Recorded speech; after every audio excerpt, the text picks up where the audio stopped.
बिस्मिल्लाहिर्रहमानिर्रहीम। सब तारीफ़ें अल्लाह ताला के लिए। अस्सलामु अलैकुम। उम्मीद करती हूँ सब खैरियत से होंगे। आज की ये वीडियो स्पेशल उन लोगों के लिए जिनका ये सवाल है कि हमने यूके वीज़ा अप्लाई किया है, 2-2 महीने गुज़र गए लेकिन अभी तक कोई डिसीजन मेल नहीं आई। फिर वो लोग जिनका ये सवाल है कि हमने एम्बेसी का इंटरव्यू भी दे दिया है, इसके बावजूद कोई डिसीजन मेल रिसीव नहीं हुई। फिर कुछ लोगों का ये सवाल है कि उन्होंने डॉक्यूमेंट्स रिक्वायर किए थे, वो डॉक्यूमेंट्स हमने दे दिए हैं लेकिन अभी तक यूके वीआई की तरफ से हमें कोई रिस्पांस नहीं आया, हमें क्या करना चाहिए? तो ये सारी चीज़ें आज की इस वीडियो में आपसे डिस्कस करूँगी कि आपको अगर अभी तक आपका वीज़ा नहीं लगा तो नेक्स्ट स्टेप आपको क्या लेना चाहिए, जो आपके लिए हेल्पफुल हो। कैसे आप अपने वीज़ा का स्टेटस जान सकते हैं, ताकि आपको पता चल सके कि आपका वीज़ा किस वजह से डिले हो रहा है। अगर आप UK life, UK visa, UK immigration या फिर यूके के बारे में कोई भी लेटेस्ट इन्फॉर्मेशन जानने में इंटरेस्टेड हैं, तो ये चैनल इंशाल्लाह आपके लिए हेल्पफुल होगा। So don't forget to subscribe my channel to get latest information. तो चलते हैं वीडियो की तरफ। तो जब आप वीज़ा अप्लाई करते हैं, यूके का वीज़ा अप्लाई करते हैं, सबसे पहले जब आप अपने डॉक्यूमेंट्स देते हैं, उसके बाद आपकी बायोमेट्रिक होती है। बायोमेट्रिक करने के फ़ौरन बाद आपका टाइम पीरियड स्टार्ट हो जाता है। आप जब 2 सर्विसेज़ लेते हैं, कुछ लोग स्टैंडर्ड बेस पे वीज़ा अप्लाई करते हैं, कुछ लोग प्रायोरिटी बेस पे करते हैं, कुछ सुपर प्रायोरिटी पे करते हैं। जो स्टैंडर्ड बेस पे करते हैं, उनका मैक्सिमम टाइम 2 टू 3 वीक्स होता है। 15 डेज़ या फिर 15 डेज़ से थोड़ा-सा ज़्यादा 20-21 दिन तक टाइम होता है मैक्सिमम। और जो प्रायोरिटी सर्विसेज़ लेते हैं उनका 5 वर्किंग डेज़, और जो सुपर प्रायोरिटी सर्विसेज़ लेते हैं उनका 1 वर्किंग डे। तो जब आपने अपने सारे डॉक्यूमेंट्स जमा करवा दिए हैं, बायोमेट्रिक हो गया, उसके बाद यूके वीआई आपके डॉक्यूमेंट्स की वेरिफ़िकेशन करती है कि ये बंदा वाक़ई ओरिजिनल है या किसी इसके फ़ेक डॉक्यूमेंट्स तो नहीं है, कोई चीज़ फ़ेक तो नहीं यूज़ हुई, इल्लीगल वे तो नहीं यूज़ हुआ। ये सारी चीज़ें डीपली वेरीफ़ाई की जाती हैं। और उसमें बहुत से लोगों का सम टाइम टीबी टेस्ट का इशू होता है, क्लियर नहीं होता, या कोई भी डॉक्यूमेंट्स जो उनको समझ ना आए या डाउट में डाले, फिर वो आपका एम्बेसी इंटरव्यू रख लेते हैं, या फिर आपसे डॉक्यूमेंट्स रिक्वायर करते हैं कि उनको दोबारा से सेंड किया जाए, फिर आप दोबारा सेंड करते हैं जिसकी वजह से डिले हो जाता है। ख़ैर ये तो चीज़ें काफ़ी मैंने पहले भी डिटेल से बता चुकी हूँ इनके बारे में। अब आते हैं कि अगर ये सारी चीज़ें आपने कर ली, आपने एम्बेसी इंटरव्यू भी दे दिया, उसके बावजूद आपका वीज़ा अगर डिले हो रहा है तो फिर आपको क्या करना चाहिए? तो सबसे पहले अकॉर्डिंग टू यूके रूल्स, अगर आपने टाइम लिमिट जो है आपके आपने जो भी सर्विसेज ली हैं उसके अकॉर्डिंग वो टाइम लिमिट ख़त्म हो चुका है। लाइक अगर आपने, जैसे बहुत से लोग कहते हैं कि हमने प्रायोरिटी सर्विसेज भी ली हैं तो भी हमारा वीज़ा स्टिल डिले हो रहा है।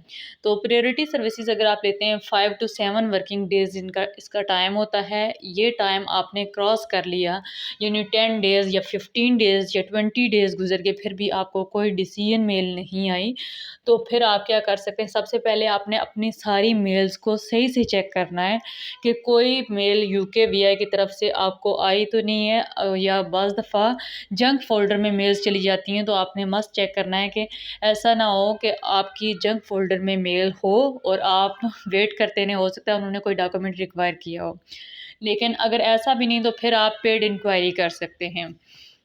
लेकिन पेड इंक्वायरी उस टाइम करनी है जब आप सेटिस्फाई हो जाएँ कि आपने कोई मेल रिसीव नहीं की, कोई मैसेज आपको यूकेवीआई की तरफ से नहीं आया, या फिर आपको कोई भी इस तरह का मैसेज, मेल, लेटर कोई भी चीज़ रिसीव नहीं हुई, तो फिर आपने पेड इंक्वायरी करनी है। इसका अब तरीका क्या है? तो मैं आपको गवर्नमेंट.uk की वेबसाइट पे लेके चलती हूँ, आपको बताऊँगी स्टेप बाय स्टेप कि कैसे आपने पेड इंक्वायरी करनी है, ताकि आपको आपके वीज़ा का स्टेटस पता चल सके। तो यूकेवीआई की ओरिजिनल वेबसाइट को आपने ओपन करना है। ओपन करके आपने लिखना है यूकेवीआई पेड इंक्वायरी। जब आप लिखेंगे, ये जो फर्स्ट वाला आएगा इस पे आपने क्लिक करना है। तो contact UK visa and immigration for help, इस पे आपने क्लिक करना है। क्लिक करेंगे तो वो पूछेंगे where are you contacting UKVI from, यानी इनसाइड यूके से कर रहे हैं या आउटसाइड यूके से कर रहे हैं। तो अगर आप इनसाइड यूके हैं तो इनसाइड पे क्लिक करना है, अगर आउटसाइड यूके से हैं तो फिर आपने आउटसाइड करना है।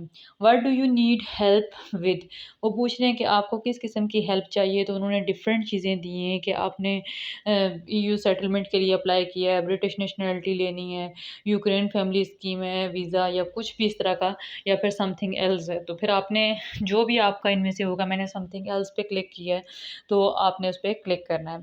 फिर वो कह रहे हैं कि लैंग्वेज चूज़ करें, किस लैंग्वेज में आप कॉन्टैक्ट करेंगे, तो आपने इंग्लिश चूज़ कर लेनी है, या फिर जिसमें भी आप फ्लेक्सिबल हैं, उन्होंने 2 ऑप्शन दिए हुए हैं। फिर नेक्स्ट वो बता रहे हैं कॉन्टैक्ट डिटेल्स, उन्होंने बताई हैं कि ये कॉन्टैक्ट डिटेल्स हैं, आप ऑनलाइन कर सकते हैं कॉन्टैक्ट, फ़ोन नंबर पे कर सकते हैं, जिस पे भी आप करेंगे, जिस पे आप इजीली हों। कि अगर आप उनको क्यूरी भेजते हैं तो 2.74 पाउंड्स उसकी है, 2 पाउंड 74 पेंस इसकी कॉस्ट है। अगर आप फ़ोन पे कॉल पे करेंगे तो इसकी 69 पेंस है। ये डिपेंड करता है कि आपने कैसे कांटेक्ट करना है, थ्रू मैसेज करना है, थ्रू मेल करना है, या फिर उनको कॉल करके आपने कांटेक्ट करना है। उसमें आपने सिंपल उनको बताना है कि हमने वीज़ा के लिए अप्लाई किया था, हमारा एक टाइम लिमिट, अगर हमने स्टैंडर्ड सर्विसेज ली हैं तो 20 दिन, या अगर प्रायोरिटी ली है तो 5 वर्किंग डेज़ और 7 वर्किंग डेज़ से भी ऊपर हो गया है, 15 दिन या 20 दिन जितने भी आपके गुजर चुके हैं, आपने बताना है कि इतने दिन हमारे गुजर चुके हैं, तो कब तक हमारा वीज़ा जो है अप्रूव हो जाएगा, या कोई वेरिफिकेशन की ज़रूरत तो नहीं। ये सारी डिटेल्स आप अपनी जान सकते हैं। तो बेहतर ये है कि पहले आप अपना टाइम लिमिट पूरा करें, उसके बाद आपने पेड इंक्वायरी करनी है, क्योंकि अगर आपका टाइम लिमिट पूरा नहीं होगा तो उससे पहले अगर आप करेंगे तो आपकी एप्लीकेशन मज़ीद डिले भी हो सकती है। दूसरे नंबर पे डिले होने की सबसे बड़ी वजह ये है कि एप्लीकेशंस इतनी ज़्यादा हैं, क्योंकि रूल्स चेंज होने वाले थे।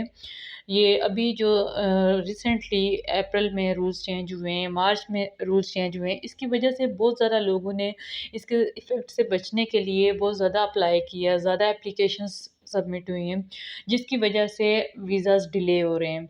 ये यूके गवर्नमेंट की वेबसाइट से ही मैंने आपको पहले भी बताया था। उन्होंने लिखा था कि समटाइम्स इस तरह होता है, एप्लीकेशंस इतनी ज़्यादा होती हैं कि उनको वन बाय वन टैकल करते-करते टाइम लग जाता है, जिसकी वजह से लोगों की एप्लीकेशंस डिले में चली जाती हैं। तो ये रीज़न्स भी हो सकती हैं। लेकिन अल्लाह करे कि जो लोग भी वीज़ा का वेट कर रहे हैं, आप सबके वीज़ाज़ जल्दी अप्रूव हो जाएँ, जल्दी डिसीजन आ जाए, और सबके वीज़ा सक्सेसफुल रहें। तो होपफुली ये वीडियो आपके लिए हेल्पफुल होगी। वीडियो अगर अच्छी लगे तो लाइक एंड सब्सक्राइब कर दें। फिर हाज़िर होंगे इंशाल्लाह एक नई वीडियो के साथ। बहुत सी दुआ में याद रखिएगा। अल्लाह हाफ़िज़।